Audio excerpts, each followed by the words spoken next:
요거를 설명하려면 사실 대학 강의에서 한 2주 정도는 설명을 해야 되는데요. 요것도 사실은 2주 정도의 강의가 필요합니다.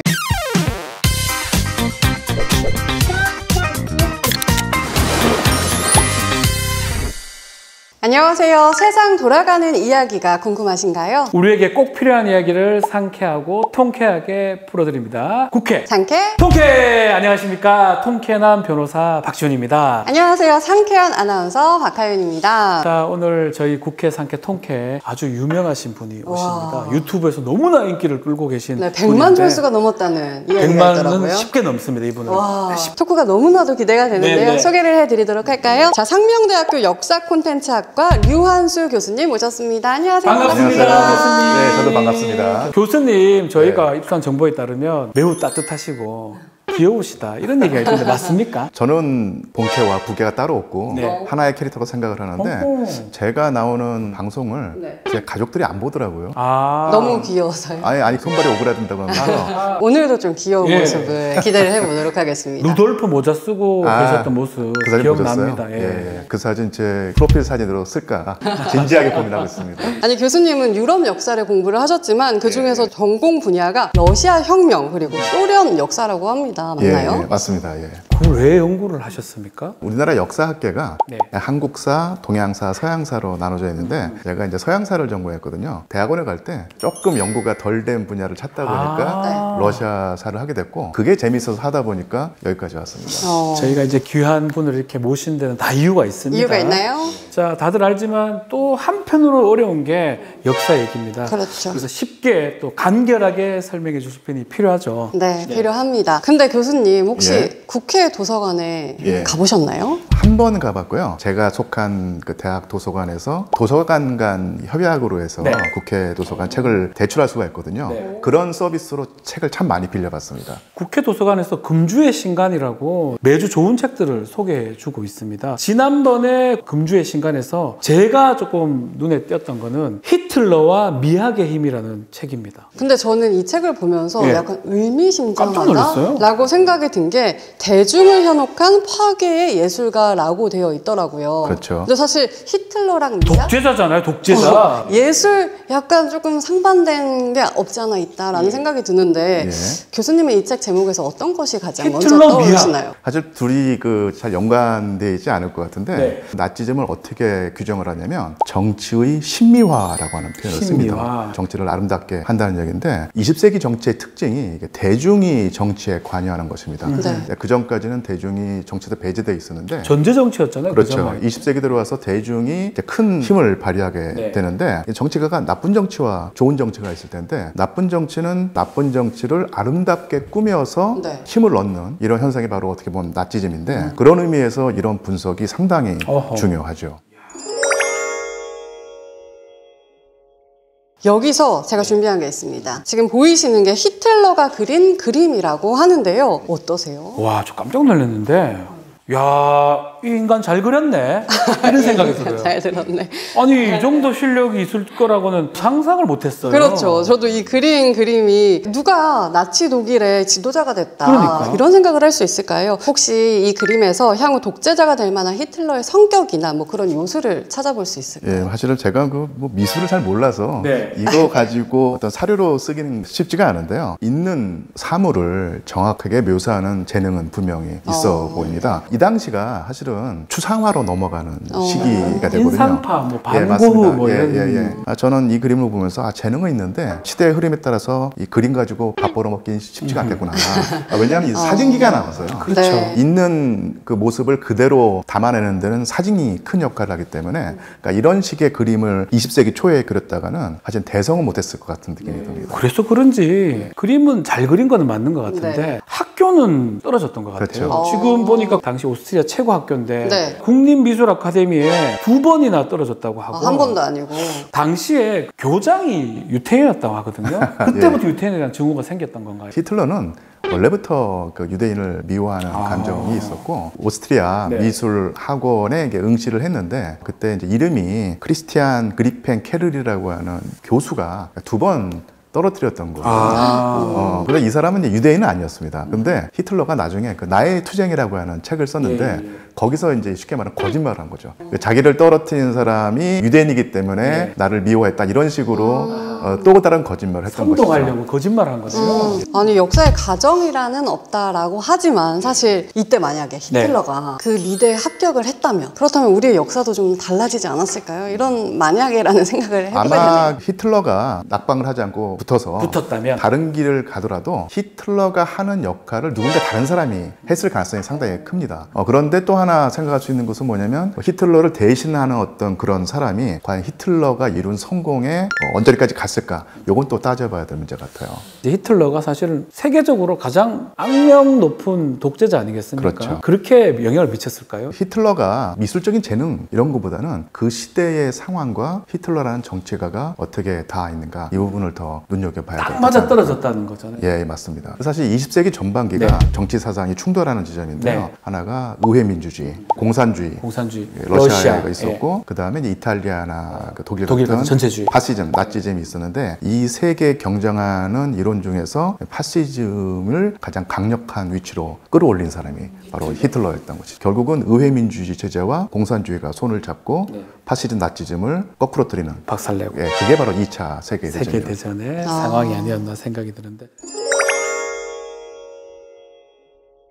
히틀러 얘기 다시 좀 해보면 총리 때 그때 이런 얘기를 했다고 하더라고요. 참모들한테 내가 정치에 발을 안 들어놨으면 철학이나 예술을 했을 것이다. 예술가가 됐을 것이다. 맞을까요? 정말로? 히틀러가 게으른 측면이 있어요. 게으르단 말이 무슨 말이냐면 나태하다는 얘기가 아니라 어떤 결단을 내려야 되는 것이 상당히 그 정치적 압박감이 있기 때문에 그런 경우는 상당히 뒤로 미루는 측면이 있습니다. 그래서 이 사람은 권력 행사에 그거 하나에만 몰두하는 사람이기보다는 다방면에 관심사가 있었던 것 같은데 그 중에 하나가 예술, 건축이 아니었나. 근데 이렇게 예술을 사랑하고 미술을 좋아했던 사람이 어떠다가 이렇게 정치 쪽으로 빠지게 됐을까요? 그러니까요. 미대 응시에 낙방을 2번 한 것이죠. 거리의 불황아처럼 떠돌다가 제1차 세계대전이 일어납니다. 오스트리아 사람이지만 독일군에 자원 입대해서 제1차 세계대전 동안 너무너무도 성실하게 전쟁에 참여하거든요. 그리고 운 좋게 살아남았고 전쟁과 인생을 동일시하는 철학을 가지게 됐었는데 전쟁에 졌지 않습니까?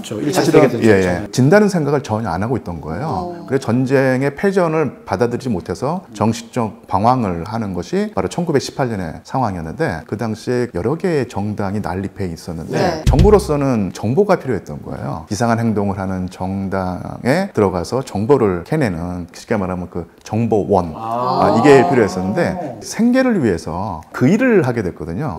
그러면서 공산주의는 아닌데 상당히 과격한 그 노선을 걷는 정당에 들어가서 그 정보를 캐오라고 하는 임무를 받았는데 그 정당에 갔다가 당원들이 활동하고 연설하는 장면을 보면서 필이 왔다고 그래요. 돈 벌러 갔다가 이게 내가 갈 길이구나 라면서 이제 정치에 발을 담갔는데 자기도 모르고 있던 재능이 나온 거예요.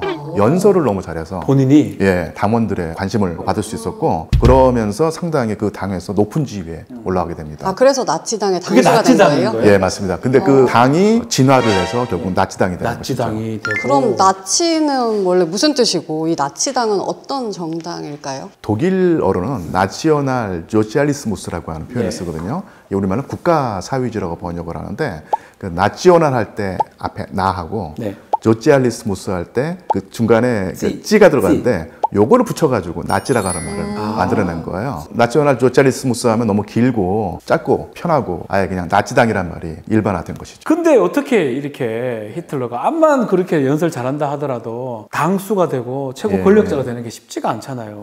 뭔가 어떤 독특한 능력이라든지 뭔가 끌어당기는 힘이 있었는 건가요? 요거를 설명하려면 아주 대학 강의에서 한 2주 정도는 설명을 해야 되는데요. 다 그럴 수는 없고요. 운도 작용했고 실력도 작용을 하는데요. 그 당시 전쟁에 진 독일인들에게 가장 큰 치욕이 영국과 프랑스에게 무릎을 꿇었고 배상금도 많지 맞습니다. 않았나요? 그렇습니다. 근데 당시에 그 독일 정치가들이 그 영국과 프랑스에게 굴종적인 자세를 보였다고 국민들이 생각했던 거예요. 그때 나서서 영국과 프랑스와 쉽게 말하면 맞짱을 뜨겠다고 나선 인물 중에 한 명이 바로 히틀러였습니다. 그래서 그 대중들에게 각인이 됐고요. 이 독일 경제가 두 번 전쟁 직후에 그리고 1929년에 대공황 미국 대공황이 일어나면서 경제 기반이 취약했던 독일이 직격탄을 맞거든요. 그러면서 뭐 초인플레이션이 일어나면서 독일인의 생활이 아주 피폐해졌던 거예요. 근데 그런 상황에서 대중들이 극단적인 정치 세력을 찾기 마련인데 히어로를 원했던 거예요. 그게 바로 이제 나치당이었고 또 한편으로서 이제 공산당이었습니다. 공산당인데 근데 공산당이 힘을 키우니까 제일 겁먹은 사람들이 독일의 지배층이었던 거예요. 공산당이 집권을 하게 되면은 제일 먼저 척결 대상이 되는 지배층을 다 제거할 거 아니에요. 자본가라든지 귀족이었기 때문에 이들이 볼 때 이 공산당 세력을 억눌러주고 제거해줄 어떤 정치 세력을 찾게 되는데 그게 바로 이제 나치당으로 보였던 것입니다. 중도 정당은 너무 이제 무력해서 공산당을 막아낼 수 없다고 생각을 했고, 근데 히틀러가 이끄는 나치당은 아주 전투력이 강해서 이들을 밀어주면은 공산당을 억제할 수 있을 생각을 해가지고 독일 지배층이 이들을 지원했던 것이죠. 근데 이 사람들이 나치당을 이용한다고 생각했는데 사실은 나치가 지배계급을 이용한 것입니다. 오히려 권력을 잡았고 독일 사회를 자기네들이 바라는 식으로 바꾸고 싶어 했던 거예요.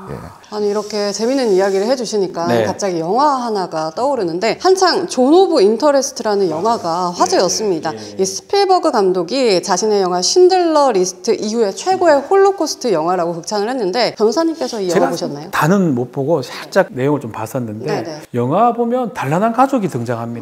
그리고 이 가족의 아주 평화로운 일상을 보여줘요. 집도 크고 2층 집에다가 정원도 있고 행복해 보인다. 부유해 보입니다. 근데 문제는 뭐냐면 이 사람이 누구냐면 그 유명한 아우슈비츠 수용소 소장입니다. 포스터 보이시나요? 여기에 사실 굴뚝에서 연기가 나는데 혹시 이게 맞나요? 맞아요. 담장 너머에서는 계속해서 유태인들이 학살당하고 있고 영화에서는 간접적으로 보여주죠. 연기가 태우는 거예요. 시체 태우는 거. 직접적으로 보여주진 않았는데 이게 더 좀 기괴하고 과학적이었던 것 같아요. 아니 이 영화가 칸 영화제랑 아카데미 시상식에서 여러 상을 수상을 했다고 합니다. 줄거리를 들어보니까 이제 벽을 사이에 두고 저쪽에서는 계속해서 사람이 죽어가고 있는데 또 이쪽에서는 평화로운 삶을 살고 있잖아요. 굉장히 위화감이 느껴진다라는 생각이 드는데 여기에 등장인물들도 실존 인물에서 따온 루돌프 헤스입니다. 실존 인물이라고 하던데 이 사람이 아우슈비츠 수용자 책임자였는데 아시진 못하겠다. 교수님 본 적은 없고요. 설명 좀 해주세요. 어떤 사람인지. 수용소장 루돌프 헤스는 이 사람이 전형적으로 거리에서 공산당원들과 싸우는 나치 거리의 투사였어요. 원래는 그러다가 이런 투쟁성이 히틀러의 눈에 들어서 아우슈비츠 수용소장이 되죠. 거기서도 상당히 그 위선적인 모습을 많이 보입니다. 단란한 가정을 꾸미는데 실제로 하는 일은 하루에도 수천 명씩 유대인들을 학살하고 하는 것이고요. 그렇게 악행을 저질렀으면서도 아주 전쟁이 지고 나서는 제 한 목숨 한번 구해보겠다고 아둥바둥대는 아주 또 비열한 모습 보이기도 하죠. 아니 근데 이렇게 이야기를 들어보니까 본질적인 질문이긴 한데요. 히틀러는 왜 유대인을 죽였을지. 왜 죽였을까요? 요것도 사실은 2주 정도의 강의가 필요한데 근데 이렇게 생각하시면 됩니다. 히틀러가 유대인을 압박하고 결국은 죽이게 된 사건이 홀로코스트라고 하는데 홀로코스트는 1000년의 과거를 가지고 있어요. 유럽에서 유대인을 미워하고 싫어하고 핍박하고 심지어는 학살하는 전통이 1000년 동안 주게 됐었는데 그 현상의 최고 절정이 바로 히틀러의 홀로코스트라고 할 수 있습니다. 그래서 사실은 뭐 여러 가지 요인이 작용하는데 그 유대인들이 기독교인이 아니기 때문에 예수님을 죽인 바치잖아요. 죽인 사람이다 라고 해서 했었고요. 그 다음에 이제 핍박을 받으니까 중세의 그 기독교인이 해서는 안 될 직업이 돈놀이, 사채, 고리대금이었거든요. 사회에서 배제당한 유대인들이 먹고 살기 위해서 택할 수 있었던 직업이 이 고리대금밖에 없었고 이 고리대금이란 것이 일반 서민들에게는 정말로 거머리 같은 존재로 보였기 때문에 반감이 생겼던 것이고요. 유럽의 평범한 서민들이 볼 때는 정말로 싫었던 것이죠. 그럼 독일 국민들이 이걸 막지 못했던 이유가 그게 그런 마음들이 독일 국민도 있었다는 거예요. 그러니까 당시에 나치 정권의 그 힘이 무섭기도 했지만 기본적으로 가지고 있던 반유대인 정서와 그런 나치 정권이 그런 행동을 할 때 못 본 채 할 수도 있고 아니면 속으로 참 고소하다. 악마적인 생각이지만 그런 생각을 가지고 있었기 때문에 그 히틀러가 그렇게 날뛸 수 있었던 것이죠. 다시 저희가 책 히틀러와 미학의 힘으로 돌아와서 정말 연설하는 거 보면 퍼포먼스를 정말 잘한다 이런 얘기가 있는데 맞습니까? 한 가지 말씀드리자면 히틀러가 자기 연설을 잘하는데 자기 목소리가 너무 세대다고 하죠. 그 좀 매력이 없다고 생각을 해가지고요. 자기 목소리에 신경 쓰지 않고 자기 제스처에 신경 쓰게 손을 과장되게 움직이는 이런 걸 하는 거죠. 다 계산된 행동입니다. 사진 기술을 이용해서요. 계속 여러 가지로 연습을 해가지고 예. 가장 좋고 선동적인 손 모양을 머리에 각인을 한 다음에 써먹었던 거예요. 나름대로 노력을 한 사람이죠. 아이돌 콘서트 기법과 비슷한데 컴컴한 단상에 히틀러가 나온 다음에 갑자기 불이 팍 켜지면서 조명을 받는 것이죠. 그리고 탐조등 아시죠? 서치라이트. 네, 이게 쫙 중간으로 비추는 152대의 서치라이트를 뒤에서 공중으로 쏘아 올려서요. 대중들이 볼 때 빛의 기둥으로 이루어진 고대 사원에서 숭배 의식을 하고 있다고 생각하고 네. 거기에 등장하는 인물이 바로 사제로서의 히틀러였던 것이죠. 아니 이렇게 빛을 잘 이용한다. 여기서 저는 감이 온 게 예술가 예술을 좀 잘 알잖아요. 맞습니다. 그거를 조금 활용을 했던 게 아닐까라는 생각이 드는데. 그러니까 대중 선동하기 위해서 말씀처럼 예술이나 이런 것들을 좀 활용했다고 봐야 됩니까? 맞습니다. 그래서 히틀러가 연설 능력이 있지만 그런 연설의 어떤 매력을 극대화하는 여러 가지 연출 기법을 쓸 때는 네. 건축의 요소, 미학적인 요소를 다 하게 되는데 그만큼 계산된 연출이었고 그 연출에는 예술의 힘을 활용하는 어떤 악마적인 재능이 있었다는 얘기죠.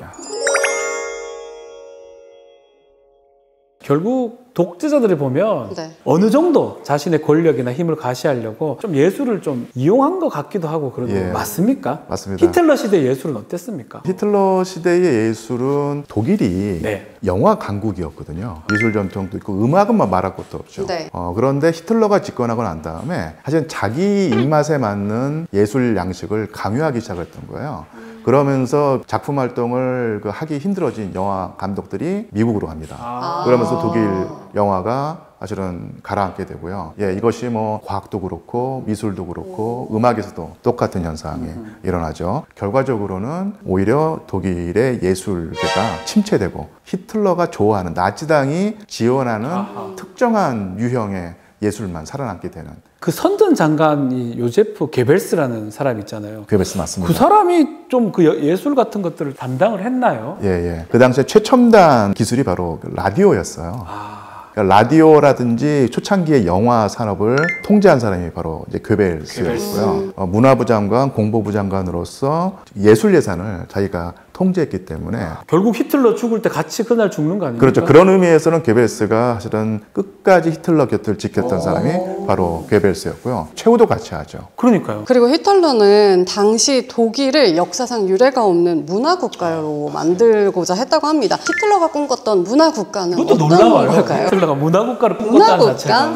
히틀러가 젊었을 때 가장 심취했던 예술가가 바그너였거든요. 바그너요? 예, 음악도 좋아했습니다. 바그너야말로 독일 민족주의의 대가라고 해서 자기도 그런 식으로 문화를 진행하고 싶다는 생각을 했었고요. 미술가로서는 실패했죠. 네. 실패했죠. 그런데 건축가로서는 또 꿈을 가지고 있어서요. 프랑스를 6주 만에 제압을 하고 파리를 방문했을 때 파리 오페라 하우스를 방문합니다. 오페라 하우스가 건축의 최고봉이라고 생각을 했기 때문에. 그래서 베를린을 완전히 예술의 도시, 건축의 도시로 탈바꿈하려고 하는 계획을 가지고 있었고 실행에 옮기려고 했었죠. 놀랍다 이런 거 보면. 그만큼 나름대로는 진지하게 독일을 문화국가를 만들고 싶어 했던 것이죠. 근데 히틀러가 그 예술적 차원인지 몰라도 2차 대전 하면서 맞습니다. 문화재, 예술품 약탈했다는 얘기도 있던데 이것도 자신의 어떤 예술적 감각하고 연결되는 겁니까? 예, 맞습니다. 전 유럽의 예술품을 걸어모아서 약탈했던 이유가 첫 번째는 일단 뭐 돈이 되니까. 돈이 되니까 했고. 그다음에 또 괴린 같은 그 밑에 하수인들이 또 욕심을 부려서 참모 했던 총장, 측면도 있고요. 이거 공군 대장입니다. 대장이죠. 예. 가장 결정적인 동기는요. 예술가로서의 꿈을 이루고 싶었던 거예요. 그래서 훔쳤어 될 일이가. 히틀러의 고향이 바로 오스트리아 린츠라고 하는 도시인데 네. 여기에 퓨로 무조임이라고 해가지고 총통 뮤지엄을 만들려고 했어요. 그리고 이 뮤지엄을 루브르 박물관보다 훨씬 더 크게 만들려고 했죠. 네. 그런 컬렉션을 확보하려면 전체 유럽의 미술품들을 다 가져와 있었던 것이죠. 네, 오늘은 저희가 히틀러에 대해서 이야기를 계속하고 있는데요. 히틀러, 나치에 대해서는 뭐 계속해서 영화나 책, 미디어를 통해서 회자가 되고 있는 것 같다라는 생각이 들어요. 근데 한편으로는 네. 그 자체가 달갑지 않는 분들도 있는 것 같아요. 예전에 어떤 분이 유태인인가 그런데 히틀러 영화 좀 제작 계획 발표했을 때 네. 아니 우리가 그가 어떤 사람이고 어떤 짓을 했는 거 아는데 뭐 하라고 그걸 하느냐라고 그런 얘기 했던 거 기억나거든요. 맞아요. 아무래도 뭐 피해자이고 유가족들은 더 이상 생각하고 싶지가 않을 것 같잖아요. 그럼에도 불구하고 우리 교수님 역시 계속해서 우리가 히틀러 그리고 나치에 대해서 좀 알아봐야 된다라고 생각하시는 이유가 있을까요? 사실 제가 20세기 현대사를 연구하면서 가장 많이 다루는 인물이 역시 히틀러하고 그러니까 스탈린인데요. 히틀러가 독재자이긴 한데요. 보통 다른 독재자하고는 다른 측면이 있습니다. 어떤 게 있을까요? 그 다른 독재자 같은 경우는 대중을 억누르고 민주주의를 제거하고 파괴한 다음에 독재 권력을 가지는 사람인데 히틀러는 민주주의 체제에서 선거를 통해서 합법적으로 권력을 잡은 사람이다. 그리고 독재자들은 대중을 싫어하거든요, 보통. 대중이 정치화되는 것을 자기의 권력에 대한 도전으로 받아들이고 그것을 막으려고 하죠. 그래서 독재자들의 특성이 당장을 없애는 겁니다. 사람들이 모이면 싫어하니까. 근데 히틀러 같은 경우는 대중의 지지를 확보했던 독특한 독재자예요. 인기를 엄청 받았잖아요. 그래서 광장을 만드는데도 또 관여하는 사람이죠. 어쩌면 지금도 가능한 거네요. 맞습니다. 국민 다수가 선택한 사람인데 이상하게 흘러가고 인기를 끌 수도 있는 거고. 그러면은 이렇게 대중을 현혹하고 수많은 사람들을 고통에 빠뜨린 히틀러 같은 이런 인물이 등장하는 것을 막으려면 어떻게 해야 될까요? 제 생각에는요, 대중들이 아무리 고통스럽고 힘들더라도 이런 문제를 단칼에 해결해 줄 영웅을 바라서는 히어로를 찾지 말아요. 안 됩니다. 어벤져스는 없는 거죠. 그렇죠. 대중이 영웅을 염원하는 순간 독재가 나타나게 됩니다. 그래서 아무리 힘들더라도 대중 개개인이 계속 고민하고 생각하고 새로운 방도를 서로 협력해서 모색하는 과정 속에서 미연에 방지할 수 있는 것이죠. 자, 우리 정신없이 이야기 듣다 보니까 시간이 벌써 마무리할 시간이 됐습니다. 다음 스탈린 한번 해요. 그래요? 좋아요. 스탈린 주제로, 다른 주제로 꼭 모시도록 하겠습니다. 오늘 너무 감사합니다. 좋은 말씀 감사합니다. 고맙습니다. 네, 변호사님, 우리 국회 상계통계 시청자분들을 위해서 국회 도서관 금주의 신간을 소개해 주시죠. 요즘 어떤 책이 나왔지, 어떤 책 보면 좋을지 고민된다면 국회 도서관에 금주의 신간 추천해 드리겠습니다. 국회 도서관 홈페이지에 책 이야기 탭을 클릭하시면요, 서평, 금주의 신간 등 다양한 콘텐츠가 나오고 그 중에 금주의 신간 선택해서 보시면 됩니다. 네, 금주의 신간은 최근 일주일 이내에 국회 도서관에 입수되는 신간 도서들 중에서 입법 현안 주제거나 시의성 있는 주제의 도서들을 선정해서 일주일에 한 번 제공을 하고 있으니까요. 여러분의 많은 관심 부탁드리도록 하겠습니다. 맞습니다. 우리가 계속 말씀을 드리고 있는데 국회 도서관 홈페이지에서 이용자 마당에 메일링 서비스가 있습니다. 이것을 신청하면 자료가 업데이트 될 때마다 소식을 받아볼 수가 있습니다. 저는 받아보고 있습니다. 계속 신청해 보는 거 아주 강력하게 추천해 드리겠습니다. 네, 아니 요즘 날이 너무 덥잖아요. 맞아요. 좀 시원한 곳에 가셔서 국회 도서관의 추천 도서들 읽으면서 더위도 피하고 그리고 또 조금 더 똑똑해져 보면 어떨까 싶습니다. 다음에도 저희는 상쾌하고 통쾌한 이야기로 돌아오겠습니다. 국회 상쾌 통쾌!